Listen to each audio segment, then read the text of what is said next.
The rabbit hole of systemic anti-Blackness in Los Angeles goes so much deeper than what the Being a Mexican who grew up in Oakland, California, I've seen a lot of this anti-Blackness all over like my upbringing. Maybe like 5 years ago, I lectured my dad, who is a really kind person, but he had a lot of anti-Blackness mindsets that I was just like, hey, like we need to talk about it and you need to listen. Like obviously this is not an excuse, but my dad is someone who immigrated from Mexico and he had a third grade education, and so he doesn't know anything about like history in the United States really.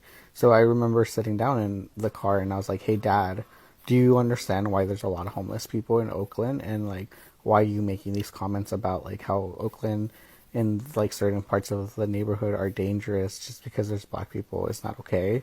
And he was like, no. And I was like, okay, well, let's talk about history. So we were driving an area around BART, which BART is the train system that takes you to multiple places in the Bay Area. And I was like, did you know that BART was actually a lot of areas in Oakland where BART runs through? They used to be thriving black communities.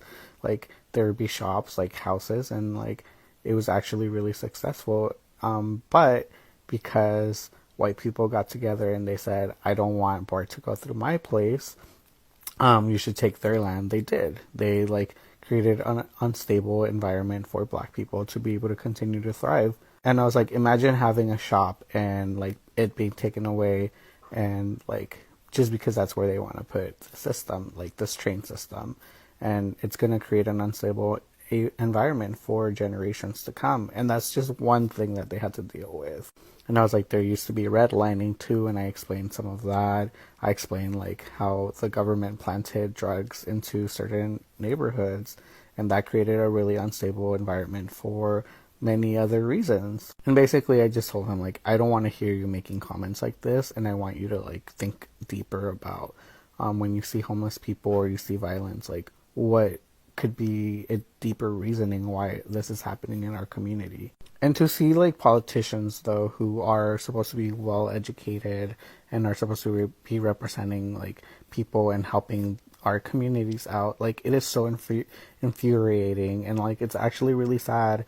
And I think that like we all need to keep continuing to like voice that like these things are not okay, and educating our own people, and just like policing each other, to be honest, about like what is not okay and what is okay to do. Like it is just not okay, and I'm glad that at least some of them are dealing with some of the consequences they should be dealing with.